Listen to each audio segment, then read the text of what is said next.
Está no ar mais uma edição do É o Bicho. O tema de hoje é sobre patos domésticos. Vamos entender tudo com o Fernando Soares, ele que é criador aqui no Parque de Aventuras, onde nós estamos agora. Muito obrigada pela participação, Fernando, mais uma vez.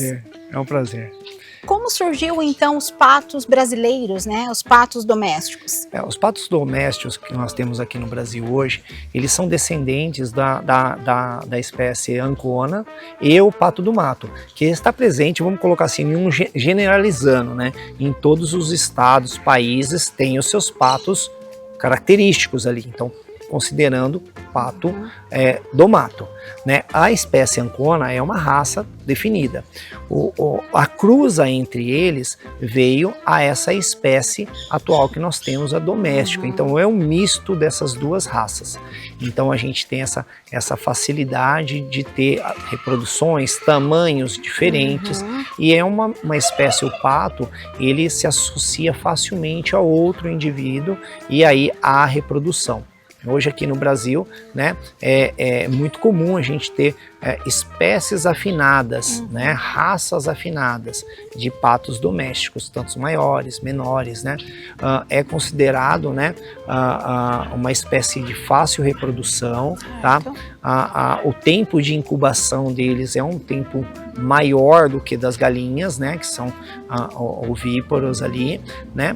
Então você tem um ovo que ele é maior, tá? Do que o ovo da galinha, mais resistente, né? Com mais propriedades, né? Ou seja, é um ovo mais forte, sim. Tá? Então pode se considerar dessa forma, né? Antigamente, né, fazia aquela batida de ovo de pato para aquela criança que estava mais fraquinha, tudo. E isso é muito comum no meio rural ainda manter essa tradição, né? E até hoje, de certa forma, foi se perdendo um pouquinho porque o nosso meio rural está diminuindo bastante. Sim. Então, o pato doméstico, tanto quanto os patos que originaram ele, eles gostam muito de água. Tá? A densidade das penas do pato, né, inclusive mergulhando, né? Então, se o pato ele mergulhar o seu corpo totalmente, o corpo dele ainda vai ficar praticamente sequinho, não vai conseguir. E sem falar que a fêmea, né, ela arranca as penas do seu próprio peito, né, para fazer um ninho mais quentinho e mais fofinho para esses ovos que ela vai colocar ali para gerar os seus patinhos. Olha, a característica da fêmea, né? Então. É uma característica muito legal. E sem falar ainda que o patinho quando nasce, né, a mãe já automaticamente, quando nasceu a ninhada, ela já coloca todo mundo para andar. Por quê? Ela fazendo isso, eles vão se secar rapidamente e aí eles também já vão estar prontos para entrar dentro d'água. Olha, já é que a natureza não vai afundar, não vai molhar, né? Eles vão estar sequinhos mesmo dentro d'água. Mesmo que é já uma característica da própria penagem deles. Sim, sim. O pato doméstico, ele voa muito pouco, porque já está domesticado nesse ambiente. Já os patos, né, que são migratórios, né, tanto os patos que normalmente são africanos, eles migram muito, tá? E essa condição de migrar faz eles automaticamente também se reproduzirem em outros lugares. Que é claro que se eu tenho um ponto de alimentação muito bom, né, eu não vou perder isso, então às vezes eles se estabelecem nesse ambiente. E aí eles vão acabando se reproduzindo em volta e aí a gente vai ter essas descendências aí, né? A produção do pato hoje aqui no Brasil, né, ou em outros países, é por uma condição muito simples, né? Hoje a gente busca meios de alimentação, né? Hoje a alimentação do pato é basicamente uma iguaria, né? Não é tão comum quanto você achar um frango, uma galinha no mercado, né? O pato é mais difícil você achar, tanto é que ele está presente em muitas gastronomias aí, né?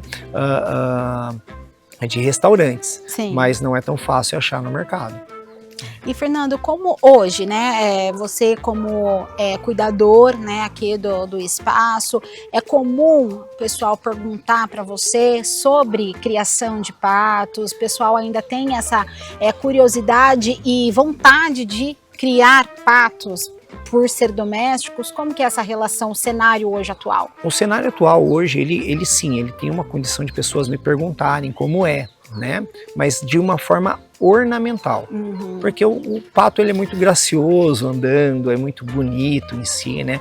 Você tem um pequeno laguinho ali, né? Um lago grande e vê aquele cordão basicamente de patos um atrás do outro. Então, e nesse ponto, né? É mais por uma condição ornamental, sim, de boniteza em si, de animais ali no ambiente. Então, automaticamente, sim, por essa condição, mas não para alimentação, não para ter os ovos, né? Pela firmeza do ovo de pato, né? A pessoa vai lá quebrar para fazer alguma receita em si, que não é diferente. Você pode usar para fazer um bolo, ovo de pato, ovo de galinha, não tem diferença, né? A diferença sim vai ser na textura do ovo de pato. É um ovo mais firme, uma gema maior, né? O ovo do ganso, né? Que é também de uma espécie parecida com a do pato, ele é enorme, ele chega a ser, lógico que vocês aí em casa não vão conseguir ter uma noção do tamanho da minha mão, mas lógico, vocês vão entender que um ovo de galinha, um ovo de ganso é 2 vezes o tamanho de um ovo de galinha, um ovo de pato é 1,5 vezes, né, um ovo de galinha que vocês possivelmente vão ter aí na casa de vocês, já é diferente, né, pra gente aqui que é muito comum, né? São ovos maiores, uma casca bem dura, ao contrário da casca do ovo da galinha. Então, hoje, de forma ornamental, sim. É muito comum eles, você ter na sua chácara, no seu ambiente. Aqui eu recebo doações às vezes, né?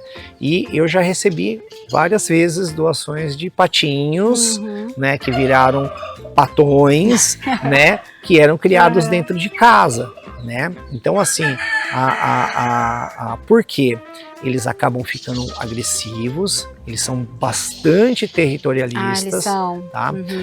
Há um estudo histórico que infelizmente agora eu não consigo me recordar exato, que os gansos, que talvez a gente está ouvindo aqui no fundo, né, alertaram exércitos que estavam sendo atacados.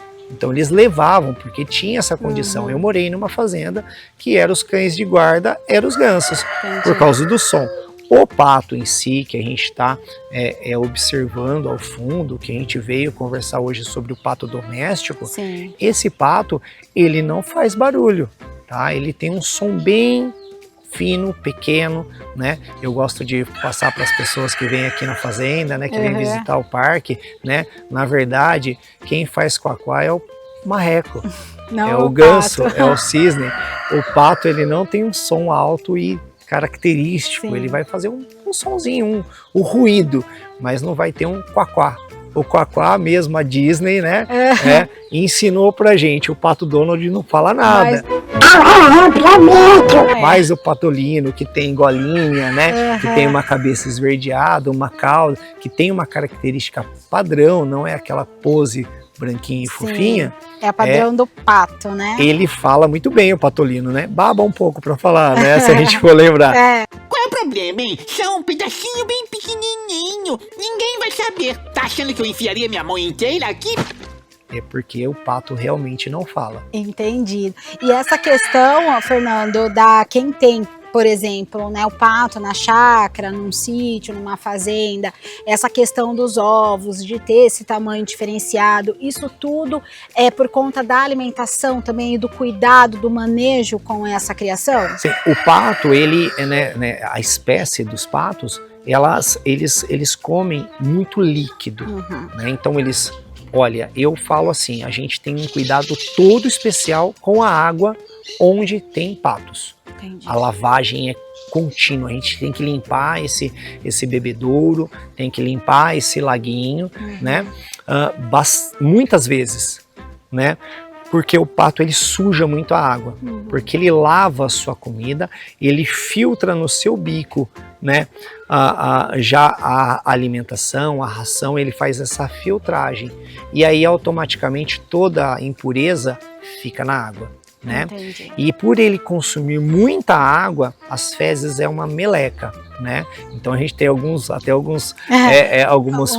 bordões que falam aí que faz que nem pato, né? Então é por causa desse motivo. As fezes do pato, ela é uma fezes, são fezes muito molengas, né? Que realmente deixa uma meleca e automaticamente eu sou uma pessoa, eu tenho patos aqui por uma condição ornamental, mas se eu fosse optar em escolher uma espécie, eu não optaria por patos, se eu não tivesse um belo de um jardim com um lago enorme, né? Agora, criar dentro de casa é loucura, gente. É loucura, mesmo que o nome pato doméstico, mas não necessariamente. Ele é um animal domesticado, Sim. né? O pato doméstico, porque ele foi um animal domesticado para a gente ter, para criação, etc, né? Então, por esse motivo, a gente coloca aí pato doméstico, né? Mas não que é para ficar lá dentro de casa, que nem o nosso pet ali, apesar de conhecer pessoas, né, que tem pato em casa. Então, assim, nessa aventura dos patos, o recomendado é que tenha um espaço assim, uma fazenda, um sítio, uma chácara. Sim. Né? E o ideal é um espaço grande, né, para esse animalzinho, para essa espécie, tá? Eu super recomendo, por exemplo, eu ter patos em uma área mais aberta, grande, onde eles vão poder andar na grama, eles vão poder futucar a terra ali para conseguir absorver minhocas, insetos, porque eles comem tudo isso também, né, no ambiente aberto. Lógico que as rações que nós temos no mercado hoje já são feitas com essas proteínas, tá? Então eles vão absorver de forma adequada. Eles comem de tudo? Sim, literalmente, eles comem de tudo. Então eles vão comer a ração, mas eu tenho verdura na minha casa, lá tem uma hortinha, eles vão destruir a sua hortinha possivelmente. Então tem que ter um ambiente para cada espécie, né? Se sejam vegetais, tem a sua hortinha, se sejam a área para os bichinhos ali, para os patinhos.